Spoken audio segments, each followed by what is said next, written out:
Theorem 8.5. If in a quadrilateral each pair of opposite angles is equal, then it is a parallelogram. तो इसका अर्थ है यदि एक चतुर्भुज में सम्मुख कोणों का प्रत्येक युग्म बराबर हो तो वह एक समांतर चतुर्भुज होता है, और यही हम इस थ्योरम में प्रूव करेंगे।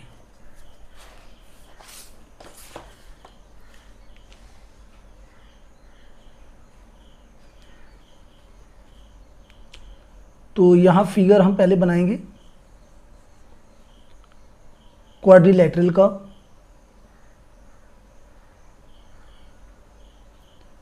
यानी कि चतुर्भुज का।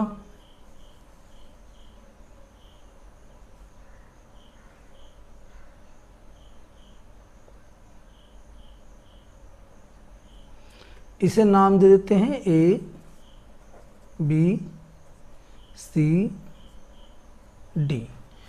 तो यहाँ प्रश्न में कहा है कि यदि एक चतुर्भुज में सम्मुख कोणों का प्रत्येक युग्म, ये कहा है each pair of opposite angles, यानी सम्मुख कोणों का प्रत्येक युग्म बराबर हो तो वह एक समांतर चतुर्भुज होता है। यानी कि ये एंगल बी एंगल डी, ये कैसे अपोजिट एंगल्स, ये दोनों इक्वल हो, और angle A is equal to angle C, ये दोनों इक्वल हो, तब ये जो है पैरेललोग्राम होगा। ये हमें प्रूव करना है।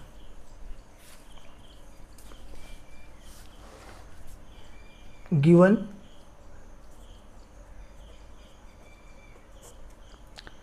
ABCD is a quadrilateral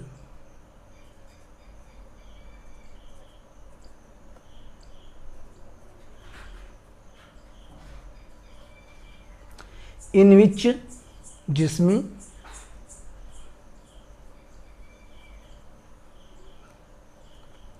angle A is equal to angle C and angle B is equal to angle D.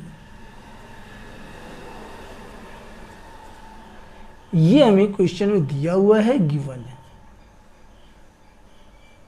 To prove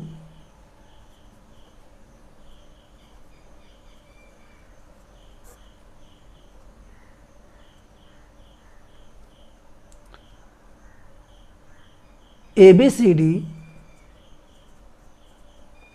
is a parallelogram.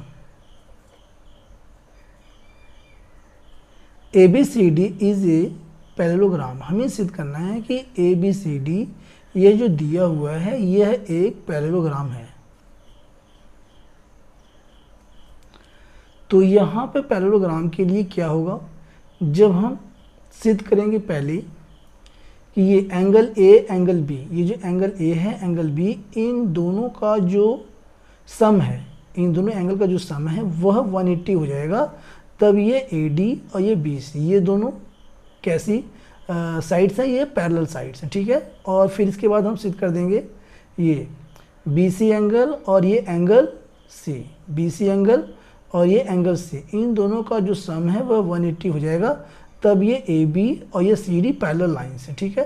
तो यहाँ पर जब ये हम पहले सिद्ध कर देंगे कि AB पैरेलल CD, यानी AB जो है CD के पैरेलल है, एंड BC पैरेलल AD, तब ये हमारा जो है ABCD एक पैरेललोग्राम होगा। तो पहले हम इसे सिद्ध करेंगे, ठीक है। इसे यहाँ हमने लिख लिया है। Proof,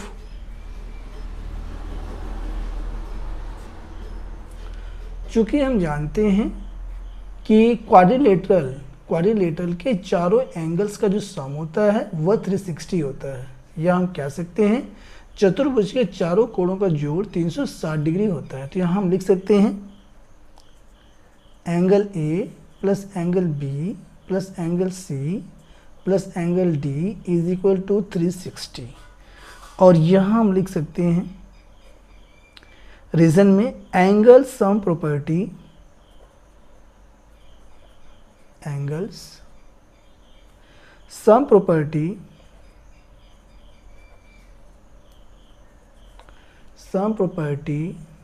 of क्वाड्रिलैटरल्स।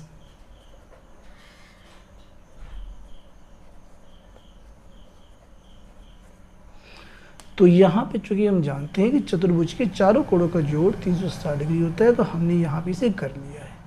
अब यहाँ पे हमें क्या सिद्ध करना है, A B parallel C D.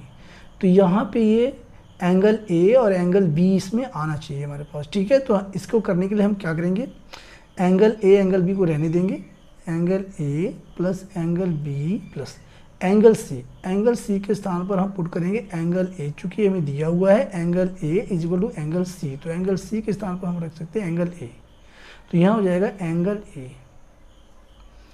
इसी प्रकार प्लस एंगल डी के स्थान पर हम लिख सकते हैं एंगल बी, चूंकि दोनों इक्वल हैं, इज इक्वल टू 360। अगले स्टेप में एंगल ए दोनों को ऐड करेंगे, ट्वाइस एंगल ए, प्लस में एंगल बी ऐड करेंगे, twice angle B, is equal to 360।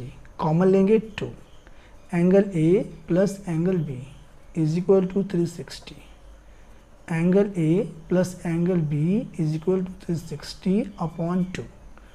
तो यहाँ पे हम 360 डिवाइड बाय 2 को जब करेंगे तो यहाँ पे आ जाएगा 180।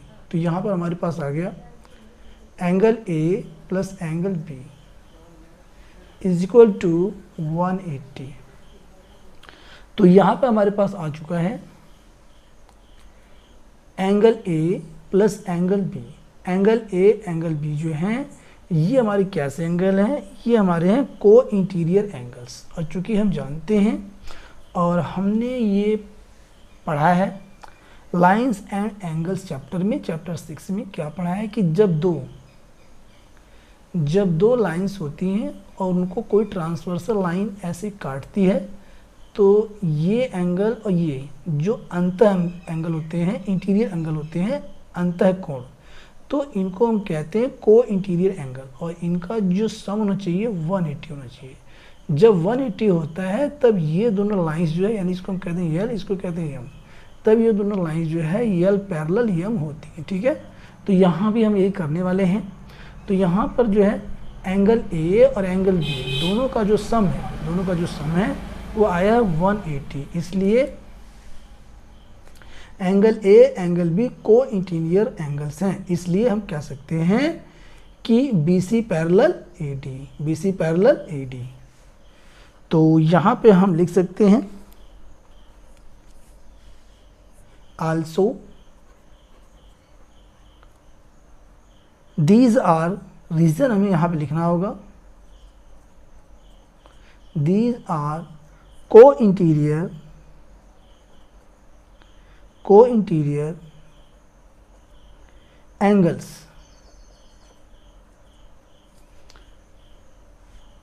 तो हम यहाँ लिख सकते हैं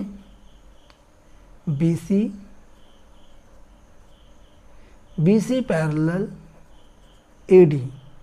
ये हमारा हो गया इक्वेशन नंबर 1।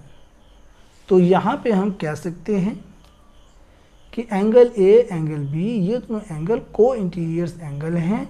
इसलिए जो है BC पैरेलल AD, या कह सकते हैं AD पैरेलल BC। तो यहाँ BC पैरेलल AD और ये हम सिद्ध कर चुके हैं, ये BC पैरेलल AD। अब हम सिद्ध करेंगे AB पैरेलल CD। अब हमें सिद्ध करना है AB पैरेलल CD। तो इसके लिए हमें क्या करना हो, एंगल B और एंगल C जो है लाना होगा, दोनों का सम 180 दिखाना होगा, ठीक है। तो इसके आगे हम क्या करेंगे कि जो प्रोसेस हमने ये किया है ये प्रोसेस हम दोबारा करेंगे, ठीक है। Again angle A plus angle B plus angle C plus angle D is equal to 360। और यहाँ हम ले लेंगे angle sum property of quadrilateral,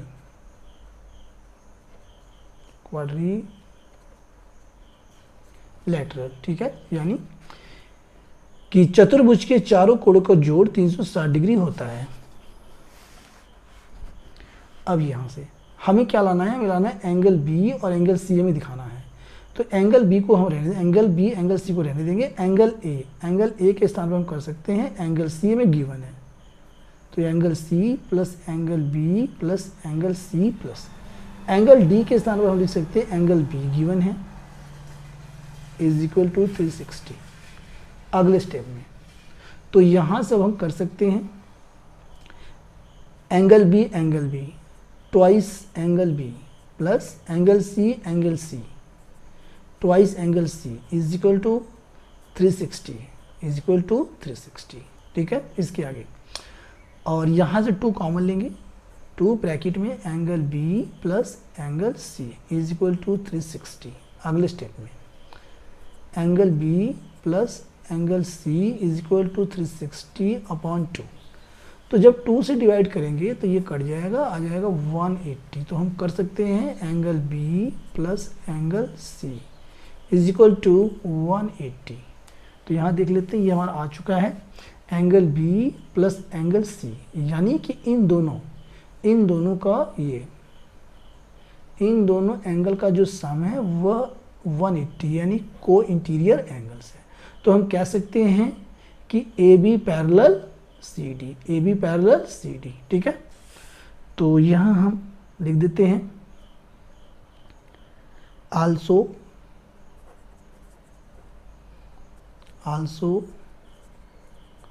these are co-interior angles, therefore AB parallel CD, ठीक है। जब एंगल बी एंगल सी दोनों angle का जो सम है 180 है तो AB पैरेलल CD है, तो ये भी हमारा जो है सिद्ध हो गया, ठीक है। तो ये हो गया हमारा इक्वेशन नंबर 2। तो यहाँ हम लिख सकते हैं from equation first and second, ठीक है। इक्वेशन फर्स्ट एंड सेकंड से फर्स्ट में हमारे पास क्या है, देखिए BC पैरेलल AD।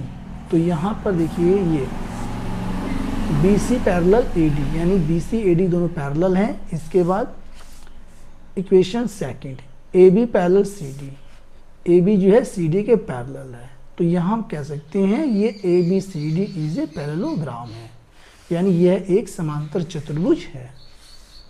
तो लास्ट में हम लिख सकते हैं therefore ABCD is a parallelogram, hence proved, और यह सिद्ध हो गया। Thanks for watching.